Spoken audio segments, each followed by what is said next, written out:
দর্শক, আজকে বিশেষ একটা অনুষ্ঠান নিয়ে আলোচনা করব। সেটা হলো জাতীয় পার্টির চেয়ারম্যান হোসেন মোহাম্মদ এরশাদকে নিয়ে। তিনি গতকালকে চ্যানেল 24-কে একটা সাক্ষাৎকার দিয়েছে। সাক্ষাৎকারটা অত্যন্ত ভয়ানক সাক্ষাৎকার।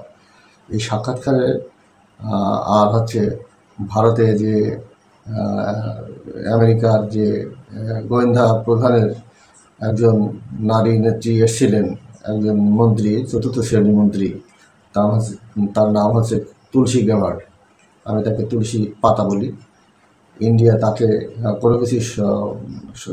কোনো কিছুতে সফলতা না পেয়ে বা ট্রাম্পের কাছে যে কোনো সুবিধা করতে না পেরে সে ওই হিন্দু এক নেতা, এক মন্ত্রী, চতুর্থ শ্রেণীর এক মন্ত্রীকে ধরে নিয়ে এসে এনটিভির মাধ্যমে কিছু বক্তব্য প্রকাশ করেছে যে বাংলাদেশে উগ্রবাদী মৌলবাদীর উত্থান করছে এবং সংখ্যালঘু হিন্দুদের নির্যাতন করছে।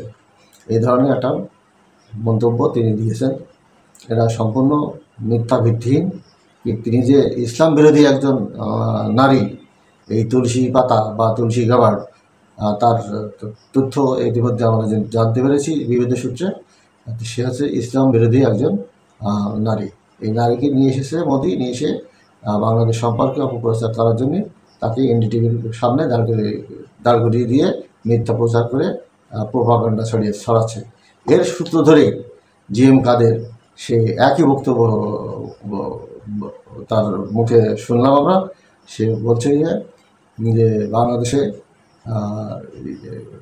ইসলামী উগ্রবাদী সংগঠনদের সহযোগিতা করছে এই ইউনি সরকার, আমাদেরকে সহযোগিতা করছে না, ইত্যাদি কথা। আমাদের কোনো সুযোগ দিচ্ছে না, আমাদের কোনো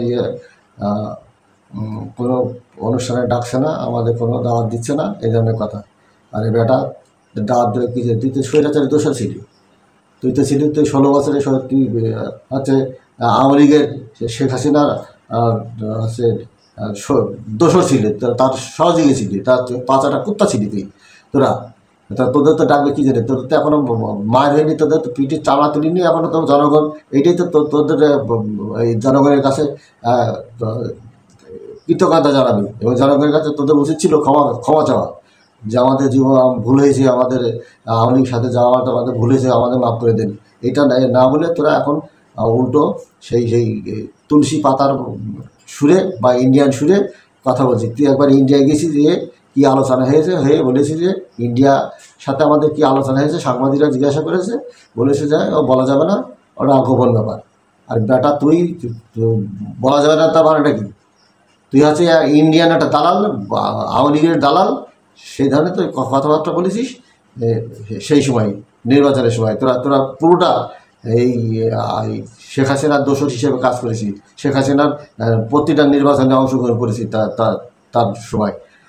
সর্বশেষ 2024 সালে নির্বাচনে যদি তোরা না যেতিস, এই জাতীয় পার্টি অংশগ্রহণ না করতো, তারই এই 24 সালের নির্বাচনটা কখনই হতো না।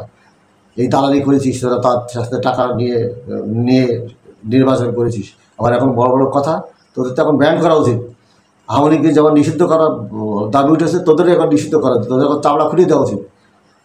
তোরা এখন বড় বড় কথা বলছি, এই সরকারকে, ইউনিয়ন সরকারের বিরুদ্ধে তারা ষড়যন্ত্র করছি, নানান কথাবার্তা বলছে জিএম কাদের। এর কথাবার্তা যা শুনলাম চ্যানেল 24-এর মাধ্যমে, সে এই সরকারকে ব্যর্থ সরকার করার জন্য নানা রকম ষড়যন্ত্রমূলক কথাবার্তা বলেছে এবং সে সরকারকে সরে যাওয়ার জন্য আলটিমেটাম দিয়েছে। এর কত বড় এর সাহস! মানে এর এখনও গণধোলাই, এদের এই পার্টিকে এখন গণধোলাই দিতে হবে।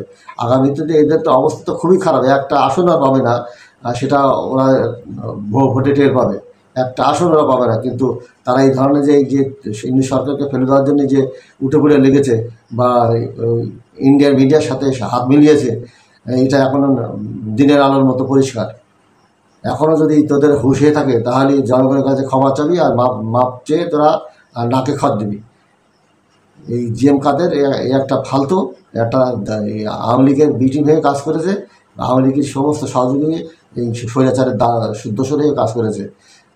এরশাদ সাহেব যখন বেঁচে ছিল, তখন সে চেয়ারম্যান ছিল, তখন কিছুটা হলেও এরশাদের কিছু বিরোধিতা আমি তার বক্তব্যে পেয়েছি, কিন্তু এই পাঁচটা কুত্তা এর সাথে মরে যাওয়ার পরে এই পাঁচটা কুত্তা জিএম কাদের পুরো আওয়ামী লীগের দালালি করেছে গত 5-7 বছর এর সাথে মারা যাওয়ার পরে এখন সে পুরো আওয়ামী লীগের হয়ে নানান ষড়যন্ত্রে লিপ্ত। এর ভিতরে আওয়ামী লীগ নানান এই মিডিয়ার মাধ্যমে বিভিন্ন রকম ষড়যন্ত্র সাথে যুক্ত হচ্ছে বা সংগঠিত হচ্ছে, ঠিক একইভাবে এর সাথে জড়িত হচ্ছে এই জিএম কাদের জাতীয় পার্টি।